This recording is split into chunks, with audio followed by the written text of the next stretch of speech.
A pleasant day, everyone. I am Zenaida Bantilan, and today I will welcome you to the chapter 10 of our legal aspect in tourism and hospitality, which is the rules regulating restaurants and other tourism oriented establishments.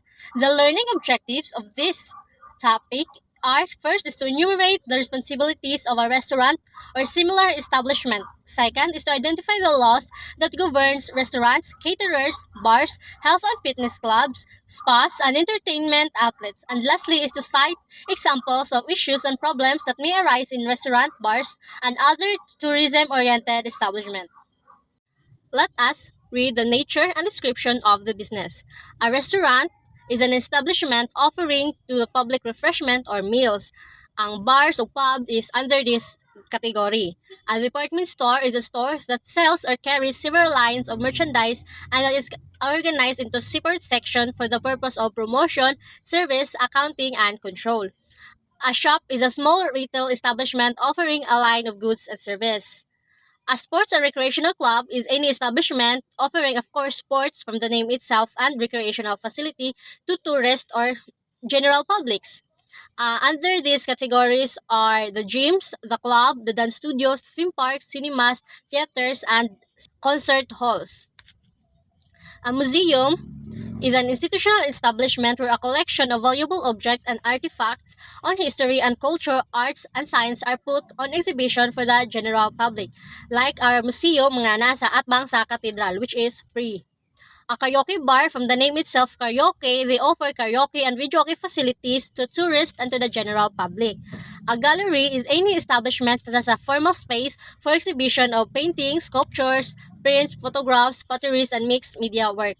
Tertiary hospital for medical tourism is an institute that provides clinical care and management as well as specialized and subspecialized form of treatments, surgical procedure, and intensive care. Medical tourism involves traveling for a purpose of availing healthcare services or treatments of illnesses and health problems in order to maintain one's health and well-being. A spa is an establishment that has a holistic approach to health and wellnesses, rest, and relaxation that aims to treat the body, the mind, and the spirit by integrating a range of professional administered health, wellness, fitness and beauty, water treatment, and services. These establishments are not required to have an accreditation from DOT, but if you have one, that would be like a plus point into your businesses. Now, let us move into the laws governing casinos and gaming establishments. The Philippine Gaming and Amusement Corporation, or simply PAGCOR, is a government-owned and controlled corporation. It was established to regulate all games of chance in the Philippines, created by President Marcos on 1976 to oversee the operations of gaming casinos, to generate funds for the government developmental project, and to help curb illegal gambling. By the virtue of Presidential Decree 1869, the Philippine Amusement and Gaming Corporation has been granted a period of 25 years, renewable for another 25 years. It has been granted the rights, the privileges, and authority to operate and maintain gambling casinos, clubs, and other recreation or amusement places, sports, gaming pool, etc., like basketball, football, lotteries, whether on land, sea, as long as it is within the territorial jurisdiction of the Republic of the Philippines. The persons primarily engage in the gambling together with aligned businesses with contract or franchising from PAGCOR shall register and affiliate their business with the same. PAGCOR, being a government-owned and controlled corporation created under a legislative franchise, is governed under civil service laws, rules, and regulations. Essential conditions of the franchise is that after deducting 5% as franchise tax, the 50% share of the government in the aggregate gross earning of the corporation from this franchise, or 60% of the aggregate gross earning be less than 150 million, shall immediately be set aside and shall accrue to the general fund. One of the good side of this is that the tax and exemption. All importation for the sole and exclusive use of the casinos, the proper and efficient management and administration thereof, and such other clubs, recreation or amusement places to be established under this franchise shall be exempted from the payment of all kinds of custom duties, taxes, and other imports, including all kinds of fees, levies, or charges of any kind or nature, whether national or local. Vessels or accessory ferry boats imported or to be imported by any corporation having existed contractual arrangement with the PAGCOR for the sole and exclusive use of the casino or the use of service, the operation and requirements of the casino shall also be totally exempted from the payment of all custom duties, taxes, and other imports, including all kinds of fees, levies, assessment, or charge of any kind or nature, whether national or local. But by the virtue of the Republic Act 9337, amending the expanded value-added tax law, PAGCOR has now been removed from the exception for the payment of value-added taxes. Try prohibition. And here is the one of it. Only tourists and or foreigners who are not resident of the Philippines and residents with a net income for the previous year of at least 550,000, which fact should be certified to by the Bureau of Internal Revenue, shall be allowed to play at a gambling casino. And the following persons are not allowed to stay and or play at a gambling casino. First, are the government official connected directly with the operation of the government or any of its agency, save personnel employed by the casino who may be allowed to stay in the premises. The second are the members of the Philippine National Police and Armed Forces of the Philippines. It includes the Army, the Navy, and the Air Forces. And lastly are the persons under 21 years of age or student of any school, colleges, or university in the Philippines, like katong nata sa waterfront, dili ta pwede mosod sa casino. Moving on, we have the laws regulating caterers. A caterer is defined as a person, firm, or association providing food and supplies and sometimes services for parties, weddings, and other social functions. A caterer is defined as provider of food and provision. There are two kinds of catering service. First is the on-premise catering. In this type of catering, the caterer has his own banquet hall with an attached kitchen or production area. The second is the off-premise catering. For this type of catering, the caterer brings the complete services to the customer. It is a kind of banquet operation that takes place in a venue chosen by a client or in an airline, boat, industrial sites, and other places. This banquet service caters to various types of functions such as weddings, social events like parties, debut, anniversaries, and the like, seminars, trade exhibits, and other events. Business entities engaged in the catering business may be organized as a single proprietorship, a partnership, of a corporation. There is no standard requirements for the accreditation of the caterers by the Department of Tourism except when putting up a restaurant. Caterers are subject to value-added tax. Food Caterers Association of the Philippines is a group of catering companies with a need to professionalize the industry and serve the needs of the Philippine catering industry. The association has managed to attract a diverse network of renowned allied members who represent the food manufacturing, food distribution, audio system, floral, photo, and wedding planning industries. And under the local government code, the responsibilities for the provision of basic services and facilities has been devolved to the local government units. The local government unit, through the city or municipalities, have the authority to grant franchises and enact ordinance authorizing the issuance of permits or licenses intended to promote the general welfare of the inhabitant of the city and the municipality. The LGU have the power to regulate the establishment, operate, and maintenance of cafes, restaurants, beer house, hotels, motels, inns, pension houses, lodging houses, and other similar establishments, including tourist guides and transportation.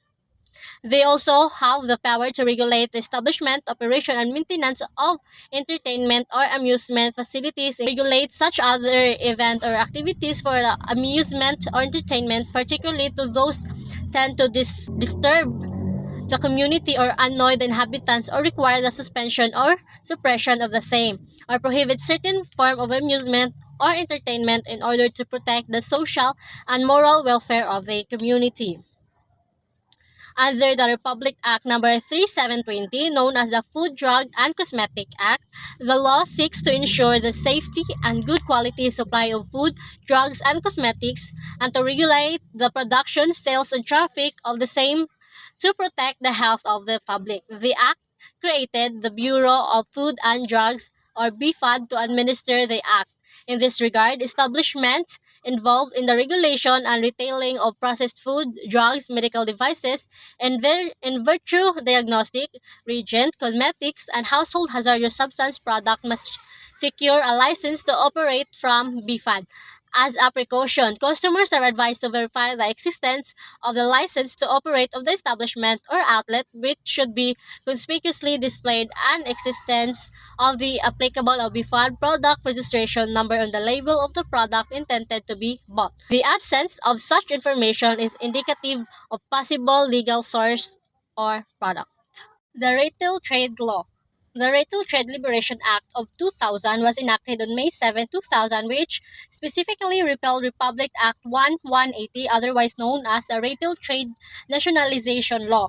By the virtue of the Retail Trade Liberation Act of 2000, the Philippine retail industry is hereby liberalized to encourage Filipino and competitive retail trade sector in the interest of empowering the Filipino consumer through lower prices, higher quality goods, better services, and wider sources. This is in line with the policy of the state to promote consumer welfare in attracting, promoting, and welcoming competitive investment that will promote tourism and create more jobs. The Act refines retail trade to cover any act, occupation, or calling of habitual selling direct to the general public merchandise, commodities, or goods for consumption, but a restriction of the Act shall not apply to restaurants incidental to the hotel business. By way of comparison, the Customer Act of the Philippines defines consumer product as goods which are primarily for personal, family, household, or agricultural purpose, which shall include but not limited to food, drugs, cosmetics, and devices. Laws regulating sales of alcohol. The National Internal Revenue Code of 1997, as amended by Republic Act Number 9334, December 21, 2004, has imposed excess tax on purchase of alcohol. The excess tax rate shall be based on the classification of alcohol content as provided under the law. The Local Government Code. Under said law, every local government unit shall exercise the power expressly granted, those necessary implied therefrom, as well as power necessary, appropriate, or incidental for its efficient and effective governance, and those which are essential to the promotion of general welfare. Local government units shall ensure promotion of the health and safety and maintenance of peace and order within the respective territorial jurisdiction. In addition, each local government unit has the authority to enact ordinances intended to prevent, suppress, and impose appropriate penalties for habitual drunkenness in public places and juvenile delinquency. Laws regulating churches, monuments, national shrines, landmarks, and other important historic edifices. By the virtue of Presidential Decree Number 260, on August 1, 1973, 15 places has been declared as a national shrine, monuments, and landmarks. And in this regard, it shall be unlawful for any person to modify, alter, repair, or destroy the original features of any national shrine, monument, landmarks, and other important historic edifices declared and classified by the National Historic Institute as such without the prior written permission from the chairman of the said institute. In addition, all donation to the National Museum and Archives of National Historic Institute, including the equivalent monetary value of works of art, manuscripts, books, or other articles of cultural, historic, or scientific significance, are tax exempted and deductible from the taxable income of the donor. Vandalism or malicious mischief. Malicious mischief is a crime usually committed by customers, visitors, or bypassers in recreational centers, museums, galleries, cinema, theaters, churches, cultural landmarks, and other related tourism sites. Security measures for the admission of customers and visitors must not be taken lightly and should be strictly implemented. Malicious mischief embraces attempts against another's property inspired sometimes by hatred or the desire for revenge, and sometimes by mere pleasure of destroying it. The crime of damage to property, malicious mischief, is not determined solely by the mere act of inflicting injury upon the property of a third person, but it must be shown that the act has for its object the injury of the property merely for the sake of damaging it. Poisoning. This is usually committed by employees of restaurants, bars, and pubs in relation with customers. That is why policies set forth by the Bureau of Food and Drugs and those governed by the Consumer Act must be strictly complied with the operators or owners to prevent this kind of crime from happening. In case death results by reason of poisoning experienced by the customer, the offended will be charged with homicide. Arresto minor means imprisonment ranging from 1 day to 30 days. Theft. Usually, theft and qualified theft is committed by the employees of this tourism establishment. That is why caution should be always be practiced by owners or operators of this establishment to stop employees from any means of temptation, which might encounter inside the workplace. Setting limited access to employees with respect to the company's money and other personal properties may be helpful. Intent to gain is presumed from the unlawful taking of personal property belonging to another. The basis of the penalty of theft is first, the value of the thing stolen. Second is the value and nature of the property taken. Or third, the circumstances or causes that implemented the culprit to commit the crime.